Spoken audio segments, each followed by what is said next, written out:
Assalamualaikum warahmatullahi wabarakatuh.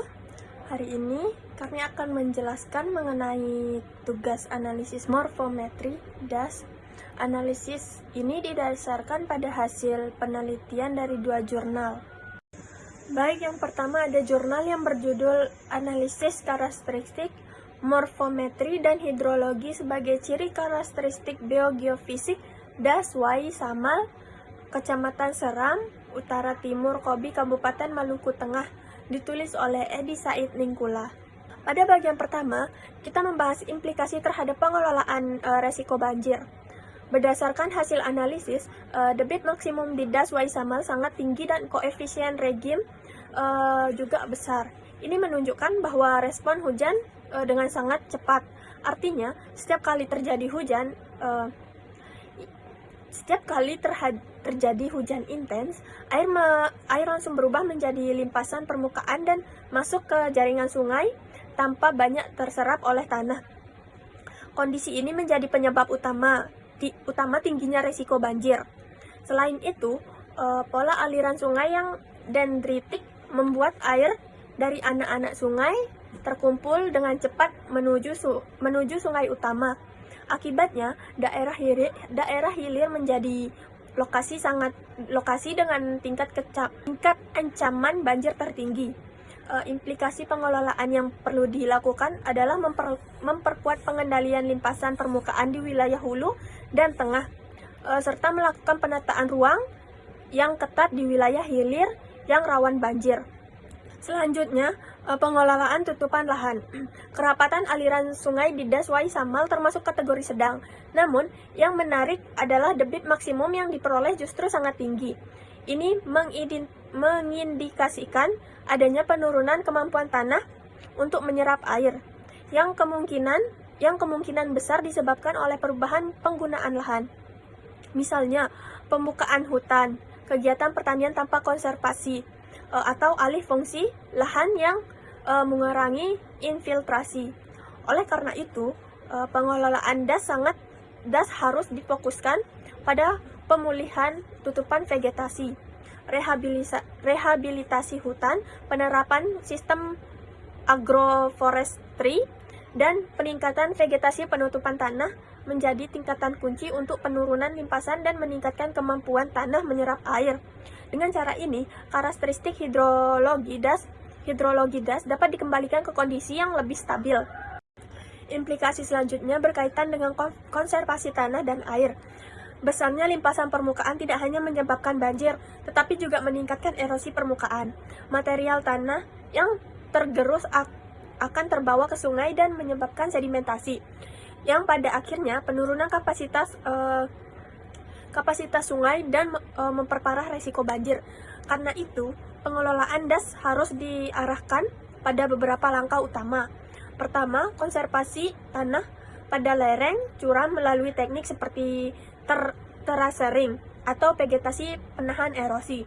Kedua, pengendalian sedimen agar material tanah tidak cepat masuk ke badan sungai. Dan yang ketiga, pembangunan struktur infiltrasi seperti rorak, sumur resapan, atau parit resapan. Struktur-struktur ini akan meningkatkan peresapan air dan mengurangi volume limpasan. Keempat adalah implikasi pengelolaan air pada musim kemarau. Walaupun DAS Y Samal memiliki debit maksimum yang besar, debit minimumnya masih relatif tinggi. Ini menunjukkan bahwa fungsi penyimpanan air atau base flow masih bekerja dengan baik. Airnya masih mampu memasuk aliran sungai saat musim kemarau. Untuk menjaga kondisi ini, pengelolaan DAS harus difokuskan pada perlindungan mata air dan kawasan resapan. Area-area ini tidak boleh rusak atau dialihfungsikan secara sembarangan. Selain itu, pemanfaatan air irigasi juga perlu dikendalikan agar tidak mengurangi cadangan air tanah secara berlebihan. Dengan menjaga base flow tetap stabil, masyarakat tetap memperoleh suplai air yang memindai meskipun memasuki musim kemarau. Pada bagian strategi mitigasi, terdapat 4 pendekatan utama yang perlu dilakukan. Pertama, mitigasi hidrologis atau teknis. Langkah ini dilakukan dengan membangun struktur pengendali debit seperti check dam, bendali, dan sabodam, terutama pada subdas berorde rendah. Selain itu, diperlukan juga sumur resapan, biopori, dan embung desa untuk meningkatkan infiltrasi, serta terasering dan saluran pembuangan air di lahan lereng agar aliran permukaan dapat dikendalikan. Kedua, mitigasi berbasis lahan dan vegetasi, rehabilitasi hutan pada kawasan kritis, dan penerapan agroforestry menjadi kunci untuk mengurangi limpasan vegetasi. Riparian juga penting untuk memperkuat tebing sungai dan menekan sedimentasi. Ketiga, mitigasi tata ruang. Daerah hilir perlu dipetakan sebagai zona resiko banjir, sehingga area terlareng permukiman dapat ditetapkan dengan jelas.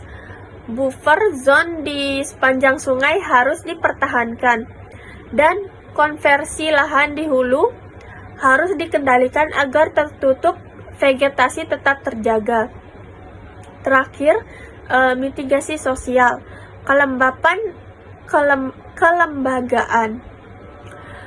Pembentukan forum DAS akan memperkuat koordinasi antar pemangku kepentingan.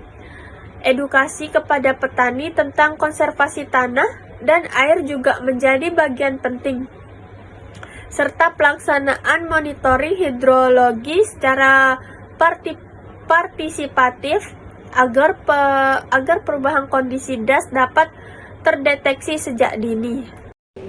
Berikut adalah jurnal kedua yang berjudul Analisis Morfometri DAS di Daerah Rentan Gerakan Tanah Studi Kasus DAS Mikro Cibintinu dan Cibodas, Kabupaten Bandung.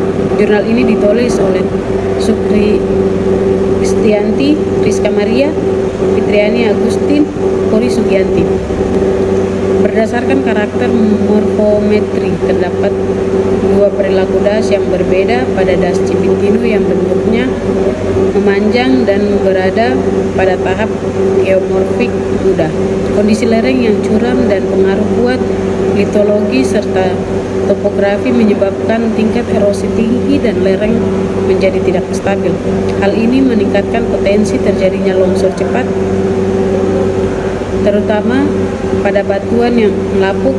Selain itu, limpasan yang mengalir cepat menuju hilir juga dapat memicu ketidakstabilan tebing sungai. Sementara itu, DAS Cibodas memiliki bentuk yang lebih bulat dan relief yang lebih rendah. Kondisi ini membuat aliran permukaan bertahan lebih lama sehingga tanah menjadi lebih jering. Akibatnya kawasan ini lebih rentan terhadap gerakan tanah lambat atau rayapan. Walaupun ini tidak bersifat tiba-tiba, rayapan merusak infrastruktur secara perlahan dan seringkali tidak disadari oleh masyarakat. Untuk mitigasi di kedua DAS, langkah yang dilakukan perlu menyesuaikan karakter bahaya masing-masing. Pada DAS Cibintinu yang rawan longsor cepat, mitigasi struktural dilakukan dengan membangun penahan lereng, memperbaiki drainase permukaan, serta memasang bronjong untuk menstabilkan tebing sungai. Sedangkan pada DAS Cibodas yang rentan rayap, diperlukan perbaikan drainase tanah, penguatan jalan dan bangunan, serta stabilisasi fondasi agar infrastruktur tetap aman meskipun terjadi pergerakan tanah lambat. Selain itu, mitigasi non-struktural juga penting. Ini meliputi pemantauan deformasi tanah menggunakan patok atau sensor. Sederhana, pemetaan ulang kawasan rawan berdasarkan morfometri dan kondisi fisik DAS, serta edukasi kepada masyarakat mengenai tanda-tanda awal longsor maupun rayapan. Sistem peringatan dini berbasis curah hujan ekstrim dan deteksi pergerakan tanah juga harus dikembangkan untuk mengurangi risiko. Terakhir, mitigasi penggunaan lahan dilakukan melalui penetapan zonasi kawasan lindung, rehabilitasi lahan kritis pada lereng terjal, dan penyusunan tata ruang yang sesuai dengan karakteristik masing-masing das. Dengan cara ini, risiko bencana dapat ditekan dan keberlanjutan fungsi das dapat terjaga. Pendapat saya terkait analisis morfometri pada kedua jurnal ini adalah karakter morfometri das yang responsif terhadap hujan, baik pada das Waisamal dengan debit puncak tinggi maupun pada das Cibintino yang memiliki lereng curam, menunjukkan bahwa pengolahan harus difokuskan pada pengurangan limpasan permukaan dan stabilisasi lereng.